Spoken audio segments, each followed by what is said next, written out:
sois béni. Je suis venu pour te donner ma vie. C'est notre prière et nous voulons bénir le Seigneur pour cette belle occasion que nous avons ce soir de nous approcher de lui au travers de la prière, au travers de ses chants et au travers de l'étude de la parole de Dieu. Ce soir, nous continuons notre étude et nous allons faire une lecture dans le psaume 89. C'est un cantique, le cantique d'Éthan.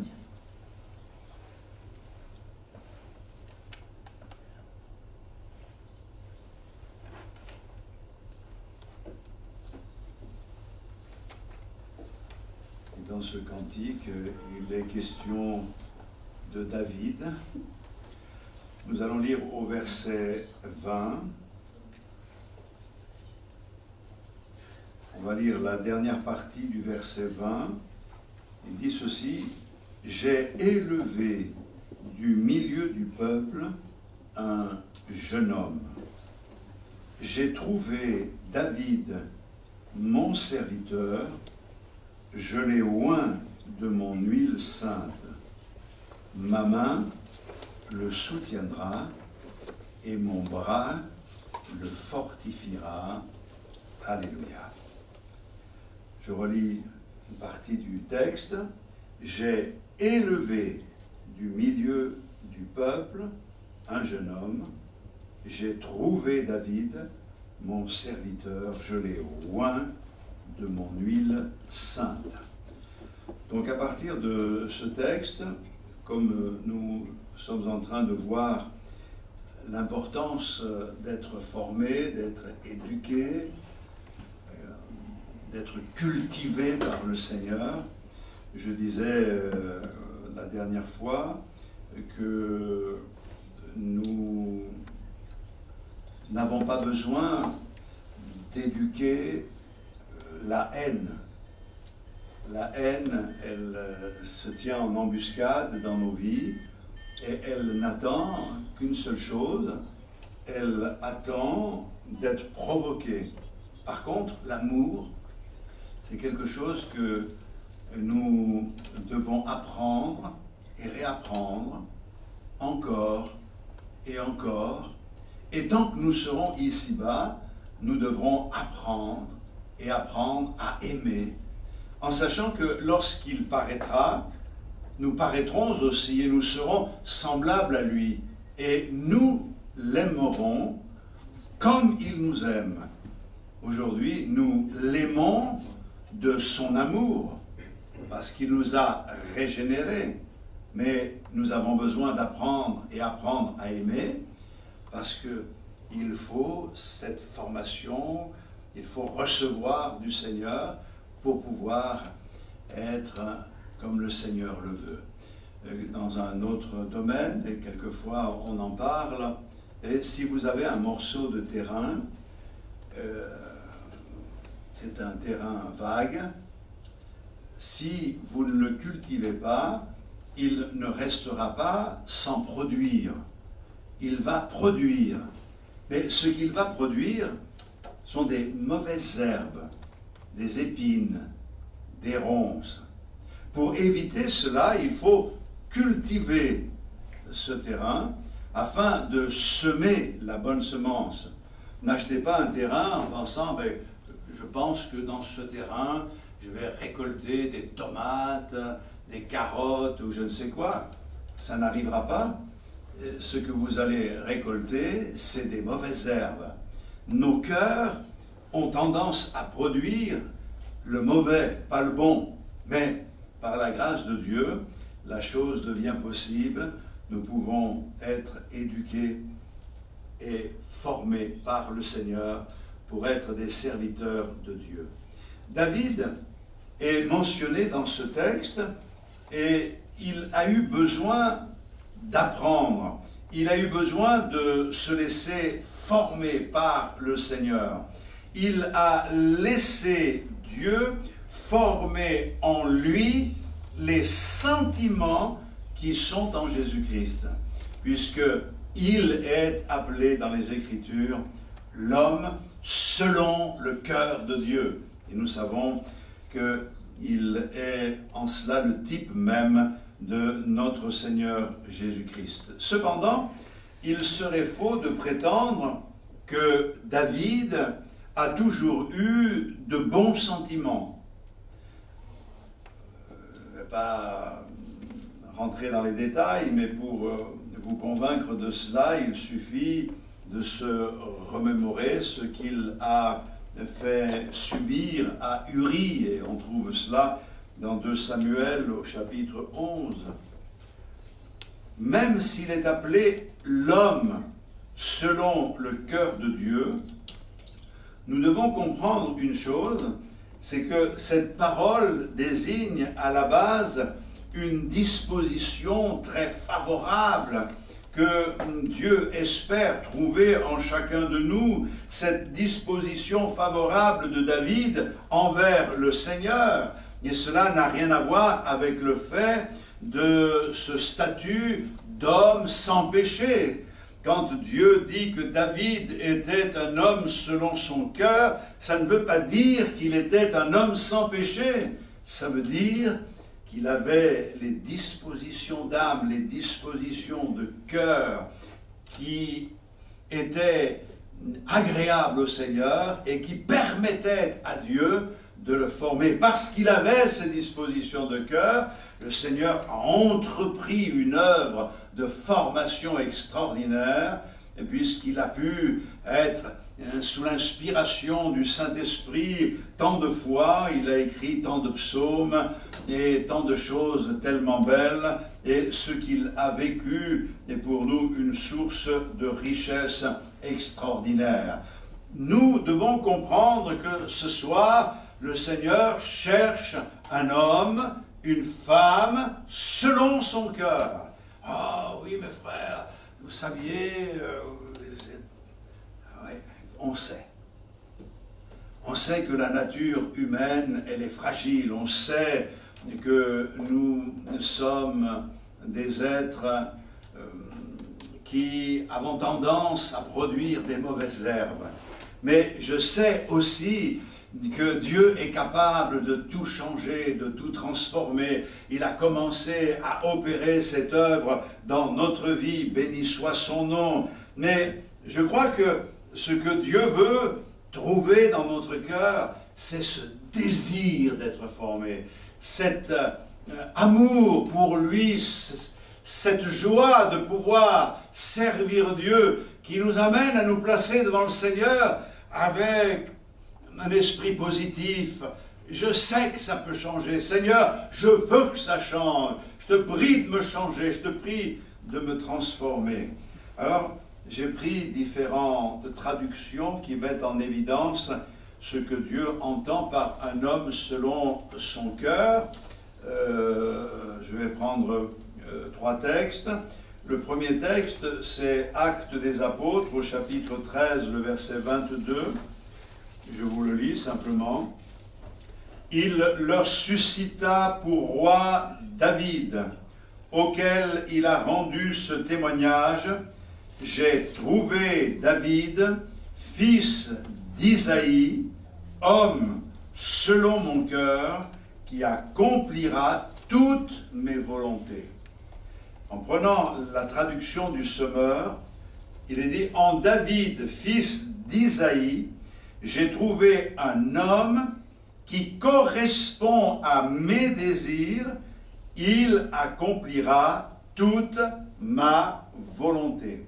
Et tout à l'heure, quand dans le psaume 89, j'ai lu cette phrase, j'ai élevé du milieu du peuple un jeune homme, il s'agit de David, le fait d'être élevé montre bien que le Seigneur l'a formé, l'a élevé, l'a fait grandir au milieu du peuple.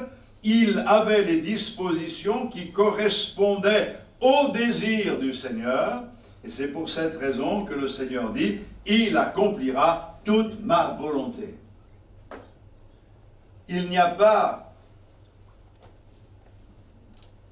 plus têtu qu'un âne qui ne veut pas boire.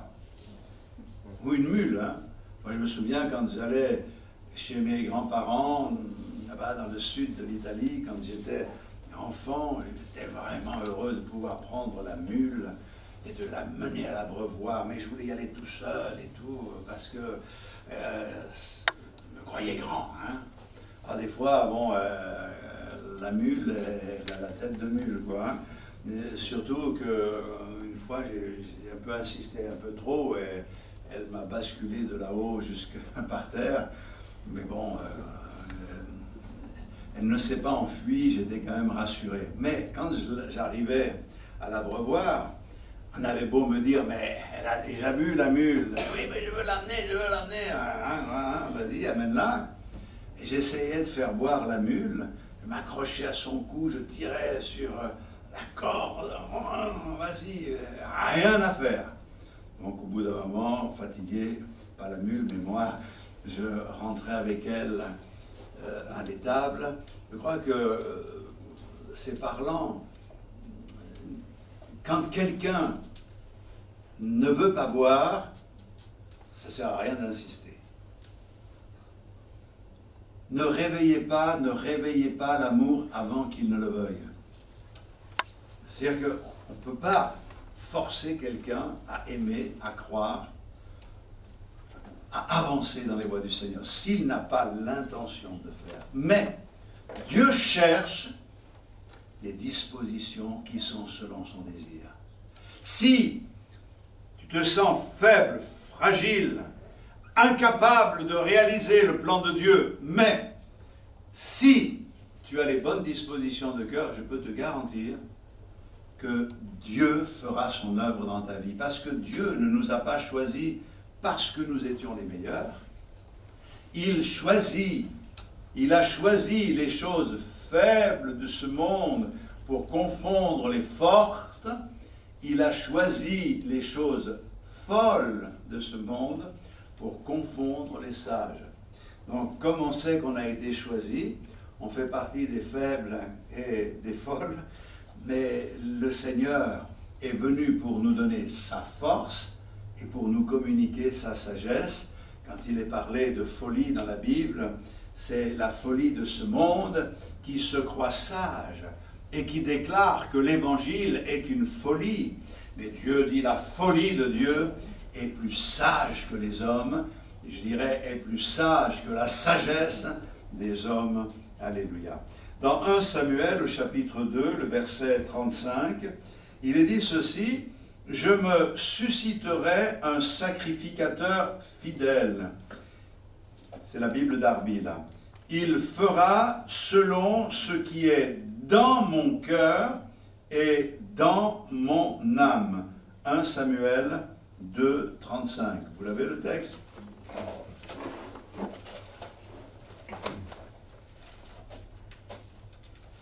Vous l'avez trouvé?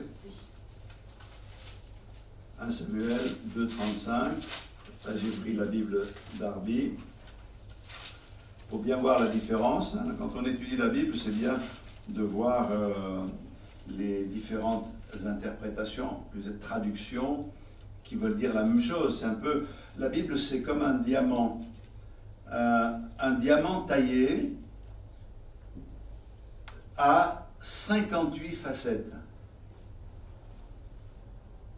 Je n'ai pas de diamant pour vous le prouver, mais je crois quand même ceux qui sont spécialisés dans ce domaine-là. Et toutes ces facettes permettent à la lumière de traverser le diamant sous un angle différent, ce qui fait qu'il y a des reflets, ce qui donne la beauté au diamant, la valeur au diamant. Et c'est vrai que toutes ces facettes, on les retrouve aussi quand on médite la parole de Dieu.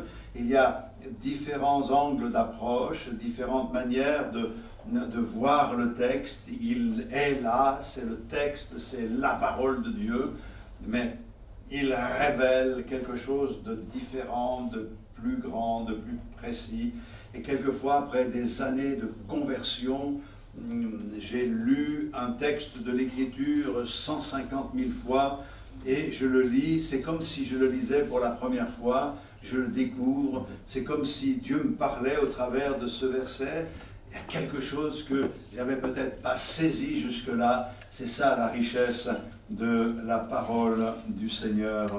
Alléluia. Et donc, dans 1 Samuel 2, 35, il est dit « Je m'établirai un sacrificateur fidèle qui agira selon mon cœur et selon mon âme. Je lui bâtirai une maison stable et il marchera toujours devant mon oint. » Et donc, on a vu la traduction d'Arby. Il sera un sacrificateur fidèle. Il fera selon ce qui est dans mon cœur et dans mon âme. Le Seigneur veut que l'on fasse les choses selon son désir, selon ce qu'il y a dans son cœur et dans son âme. Si je lis la version Semeur, cette fois-ci, « Je me choisirai un prêtre fidèle ». Un sacrificateur, c'est un prêtre. Voilà, dans la Bible, c'est le sacrificateur qui agira selon ma pensée et mes désirs. Je lui bâtirai une dynastie qui me sera fidèle et qui officiera en présence du roi auquel j'aurai accordé l'onction. Alléluia. Je crois que c'est intéressant de voir que non seulement Dieu suscite ce serviteur qui est David, et il est un homme selon son cœur, il va accomplir selon ses désirs, mais Dieu dit, moi je le bénirai en conséquence, et la bénédiction va être sur lui, mais elle va rejaillir aussi sur les siens. Dans 1 Samuel au chapitre 13, 1 Samuel au chapitre 13, le verset 14,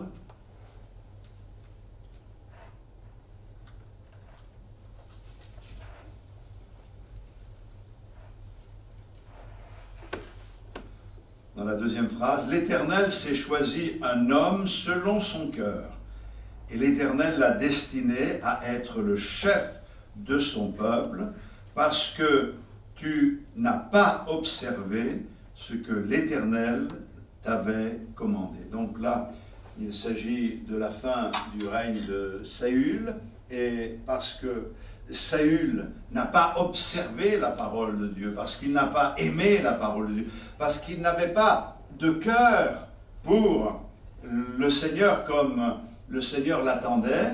À un moment donné, il est allé trop loin et le Seigneur l'a mis de côté, mais il dit « Je me suis choisi un homme selon mon cœur ». Il faudrait que l'on comprenne une chose, c'est que Saül était roi et Dieu l'a mis de côté.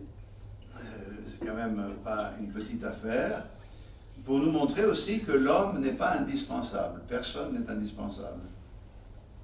Et que Dieu nous utilise et Dieu nous tend la main et nous forme parce qu'il nous aime. Et je peux quand même dire les choses comme je le pense. Dieu n'a pas besoin de toi, n'a pas besoin de moi. Il pourrait se passer de nous. Mais il nous aime. Et il nous aime d'un amour si fort qu'il veut nous associer à son œuvre et il veut que nous puissions contribuer à l'avancement de son règne.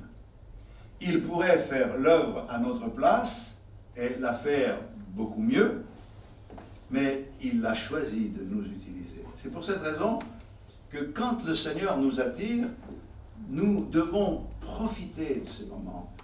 Nous devons également apprécier le fait d'avoir été attiré par le Seigneur. Je suis ce que je suis par la grâce de Dieu. Je crois que c'est un privilège pour nous tous de pouvoir ce soir témoigner que le Seigneur fait son œuvre dans notre vie. Mais ne jouons pas avec le Seigneur. Le Seigneur fait sa part et il voit les dispositions de nos cœurs. Il nous aide à changer, il veut nous transformer, créer en nous le vouloir et le faire. Mais si nous nous obstinons à fermer nos cœurs, il se trouvera quelqu'un d'autre pour faire le travail à notre place. L'œuvre de Dieu ne souffrira pas parce que nous serons mis de côté, mais nous souffrirons parce que nous serons passés à côté du plan de Dieu. Je voudrais vous donner maintenant la signification du péché. Le péché, vous savez ce que c'est? La signification, l'étymologie du péché, c'est l'acte qui manque le but. L'acte qui manque le but. C'est-à-dire que le péché, c'est de ne pas être dans le plan de Dieu. C'est de ne pas saisir le plan de Dieu. Et le Seigneur veut ce soir que nous le saisissions, et comme David, que nous puissions offrir au Seigneur des dispositions de cœur pour pouvoir être utiles. C'est pas Seigneur, envoie les autres, mais Seigneur, envoie-moi, utilise-moi. Je veux contribuer à l'avancement de ton royaume ici-bas. Et dans ce 1 Samuel 13, 14, dans la traduction Semeur, il est dit « L'Éternel a décidé de se chercher un homme qui corresponde à ses désirs et de l'établir chef de son peuple. » Alléluia. Je crois que ça, c'est très important. Je me souviens quand le Seigneur m'a appelé au ministère, je me sentais tellement petit, incapable de faire ce que le Seigneur me demandait, que je pensais que c'était trop beau pour être vrai. Et le Seigneur m'a montré qu'il était fidèle. Et je me souviens que lorsque j'en ai parlé à un serviteur de Dieu, que le Seigneur avait fait cette œuvre dans mon cœur et qu'il m'avait appelé, il m'avait dit ceci, que parmi les pasteurs, il y avait un dicton. Ce dicton, c'était celui-ci: quand Dieu donne l'appel, il donne aussi la pioche. Ah, c'était surprenant d'entendre cela, mais j'ai compris ce que cela voulait dire. Quand Dieu appelle quelqu'un, il lui donnera tout ce qui est utile pour accomplir l'œuvre pour laquelle il a été appelé. Dieu sait ce qu'il fait. Il sait que nous sommes incapables et suffisants pour accomplir son œuvre. L'apôtre Paul disait, mais qui est suffisant pour ces choses? Qui est suffisant pour ces choses? Mais il entreprend de nous former de différentes manières. Pour cette raison qu'il faut se mettre à part, méditer la parole de Dieu, chercher sa face. Rien ne remplace l'expérience personnelle, venir écouter la parole de Dieu. On a besoin de ces moments-là, mais Dieu nous façonne par les circonstances. Quelquefois, on a l'impression que nous ne sommes pas dans un environnement idéal pour nous développer. Pourtant, Dieu nous maintient là parce qu'il sait que c'est ce qu'il faut pour que notre caractère change et que notre personnalité soit façonnée entre ses mains afin de devenir un instrument de bénédiction pour la gloire de son nom. Donc, c'est bien sur les dispositions intérieures que Dieu insiste par rapport à David quand il dit « J'ai trouvé un homme qui corresponde à mon cœur ». Il a les dispositions de cœur. Quand le Seigneur l'a choisi, c'était un adolescent et Dieu voyait déjà ce qu'il allait faire avec lui. Je crois que cette qualité qui était dans le cœur de David pourrait être retranscrite sous la forme suivante: un homme qui se laisse éduquer et former. Dieu s'est choisi David parce qu'il était un homme qui se laissait éduquer et former. Et Dieu nous choisit et il veut trouver dans nos cœurs ces dispositions de cœur. C'est pour cette raison que David a pu dire qu'il devient grand par la bonté de Dieu. Je ne sais pas si vous connaissez ce texte, mais dans le psaume 18, au verset 36, je vais vous lire ce texte. Psaume 18, verset 36.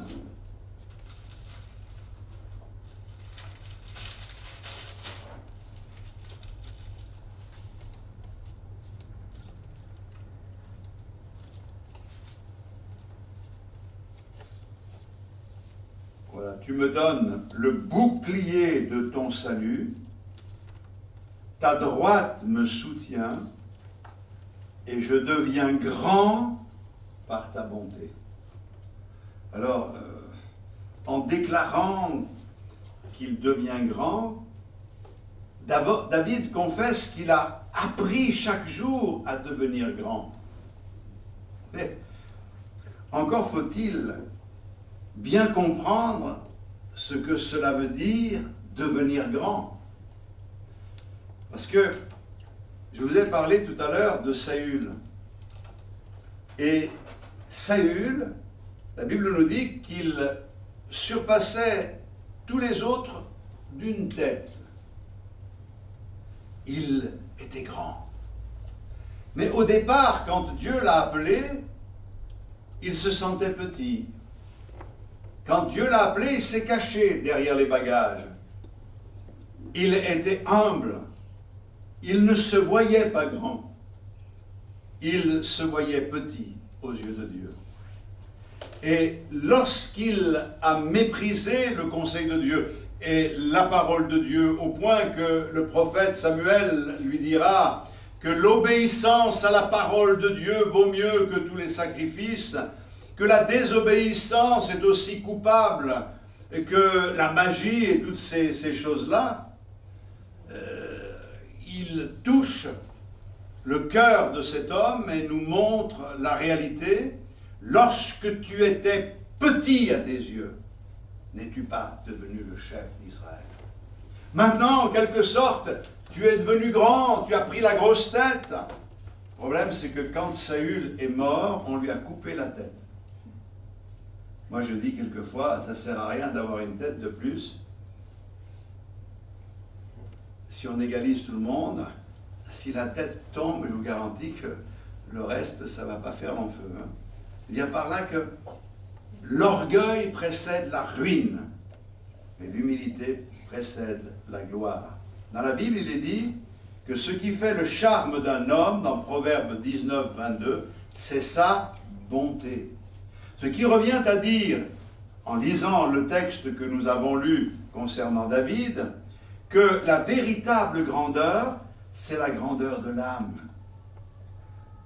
Le but de l'éducation divine, c'est de nous faire grandir selon la stature qui est la sienne, par la puissance du Saint-Esprit, pour que nous parvenions à la stature parfaite de Jésus-Christ. La grandeur, c'est de ressembler un peu plus à Jésus chaque jour. Et ça fait partie de l'éducation, de la formation. Je crois que la grandeur, c'est par-dessus tout la capacité à aimer comme Dieu aime. Un homme grand, c'est pas un homme qui a du bagou, ou qui a de l'argent, ou qui en impose, je ne sais pas de quelle manière, c'est quelqu'un qui aime comme Dieu aime. Parce qu'il a vu l'œuvre de Dieu s'accomplir dans sa vie, quelque chose de glorieux s'est produit en lui. Alléluia. David a appris à laisser Dieu l'éduquer et observer sa parole. Vous savez, à un moment donné, quand il transporte l'arche, la Bible nous dit qu'il a fait mettre l'arche sur un chariot, et à un moment donné, l'arche a failli basculer, et Uza, qui était loin, pas loin, a étendu la main pour retenir l'arche, et Dieu l'a foudroyé sur place. Parce qu'il n'avait pas à toucher l'arche. On est dans l'Ancienne Alliance. Mais ce que je remarque dans 1 Chronique au chapitre 15 et le verset 13, c'est que David a appris la leçon, il a relu les textes, il a relu la parole de Dieu, et il a compris que l'arche ne pouvait pas être transportée sur une charrette, il fallait que ce soit les sacrificateurs, après avoir s'être purifiés, devaient transporter cette arche eux-mêmes. Et il leur dit dans 1 Chronique 15-13, « Parce que vous n'y étiez pas la première fois, l'Éternel, notre Dieu, nous a frappés, car nous ne l'avons pas cherché selon sa loi. » Ce qui veut dire que David a appris à obéir à Dieu et à fonder sa vie sur la parole de Dieu. Pour cette raison que je voudrais quand même que l'on n'oublie pas, mes frères et sœurs, surtout dans les temps dans lesquels nous sommes, c'est que nous pouvons chercher le Seigneur de la mauvaise manière. Et nous pouvons faire les choses qui ne correspondent pas à ce qui est écrit et en subir les conséquences. Je veux, Seigneur, faire les choses comme toi tu l'as décidé. Ce qui est écrit est écrit. Oui, mais on discute tout aujourd'hui. On cherche toutes sortes de chemins pour essayer de ne pas suivre la voie que Dieu a tracée. Et le problème, c'est qu'on en subit les conséquences. Et puis, il a appris, David, à laisser Dieu utiliser des éducateurs pour le former. En particulier, c'est auprès de Samuel. La Bible nous dit que dans 1 Samuel 19, 18, qu'il s'est rendu auprès de Samuel à Rama. Et là, il a passé du temps avec Samuel. Il est allé avec Samuel demeurer à Najot, il est resté avec lui, il a habité un temps avec lui, il est resté auprès de Samuel, et c'est auprès de cet homme de Dieu qu'était Samuel qu'il a beaucoup appris. On apprend, et Dieu place devant nous, sur notre route, pour un temps, des hommes, des femmes de Dieu, qui nous communiquent quelque chose de la part du Seigneur, des hommes qui imposent une certaine crainte de Dieu, un respect qui nous pousse et qui nous attire vers le Seigneur. C'est indéniable. Ils n'ont pas besoin toujours de parler, mais leur vie nous donne envie de chercher le Seigneur. Moi, j'ai connu de ces hommes de Dieu, et quand on était dans la présence de ces hommes de Dieu, on avait envie d'être respectueux dans la présence de Dieu, de chercher le Seigneur. On avait envie d'expérimenter ce qu'ils expérimentaient, on avait envie de vivre ce qu'ils vivaient. Et je crois qu'au contact du prophète Samuel, David a appris beaucoup de choses relatives à la vie avec Dieu. Et nous aussi, nous devons apprendre de cette manière-là. Et puis, David, et je terminerai par là, a appris à laisser Dieu le former au travers des épreuves. David a souffert toutes sortes d'épreuves. Il a connu la souffrance physique, affective, dans sa propre maison. Il y a eu des choses terribles, au point même que son fils a voulu le renverser du trône, prendre sa place. Quand il a perdu ses enfants, ça a été terrible pour lui. Il a subi des épreuves psychologiques, spirituelles. Mais même s'il a eu beaucoup de mal, il a appris à ne craindre aucun mal. Je reviens à mon psaume 23. Quand je traverse, c'est David qui l'écrit, hein, quand je traverse la vallée de l'ombre de la mort, je ne crains aucun mal. Il a appris à ne craindre aucun mal. Et il explique pourquoi. Parce que tu es avec moi. Je pense que l'important, c'est de se laisser façonner. Dieu a des plans différents pour chacun d'entre nous, mais Dieu a un but pour chacun d'entre nous. Notre vie a de la valeur aux yeux du Seigneur. Il veut nous utiliser, mais il ne peut nous utiliser que si nous nous laissons former, et il ne peut nous former que si nous nous laissons former. Dieu ne fera pas ce que nous ne voulons pas, ce que nous ne lui permettons pas de faire, et je crois qu'il est important ce soir de le réaliser encore. À Dieu soit toute la gloire. Amen. Seigneur, merci de nous aider à bien comprendre et que nous puissions saisir encore une fois l'importance de nous laisser façonner par toi, entre tes mains, comme l'argile est façonnée entre les mains du potier. Tu es le divin potier. Tu as une mission à nous confier. Tu veux que nous soyons des vases d'honneur dans la grande maison qu'est l'Église. Et tu veux remplir ces vases de ton esprit tu cherches ce soir parmi nous un garçon, une fille, un homme, une femme, selon ton cœur, qui a les bonnes dispositions de cœur pour se laisser former. Seigneur, je te prie de nous encourager les uns et les autres et de nous permettre de voir ta gloire dans le nom de Jésus, notre roi. Amen. Gloire au Seigneur Jésus. Béni soit le Seigneur. Voilà, il y a beaucoup à méditer. Faites marcher votre mémoire. Essayez de revoir certains textes. Nous nous revoyons dimanche à 10 h pour le culte. Dieu vous bénisse abondamment. Rentrez en paix.